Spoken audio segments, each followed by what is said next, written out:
جمعہ کا دن ہے، اللہ کے نبی علیہ السلام سنن ابو داود میں یہ روایت موجود ہے، ممبر پر کھڑے ہوئے خطبہ ارشاد فرمانے لگے، صحابہ کرام کچھ کھڑے تھے تو اللہ کے نبی علیہ السلام نے حکم دیا، اجلسو، بھائی بیٹھ جاؤ تاکہ میں اپنی بات شروع کروں اور تم بات سن سکو۔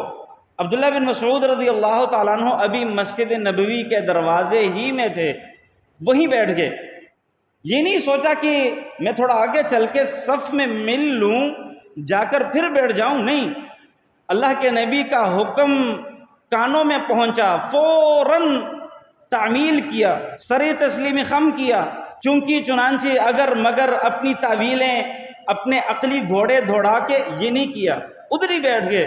اللہ کے نبی علیہ السلام نے عبداللہ سے پوچھا، عبداللہ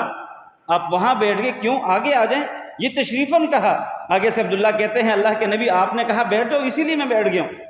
یہ اطاعت چاہیے،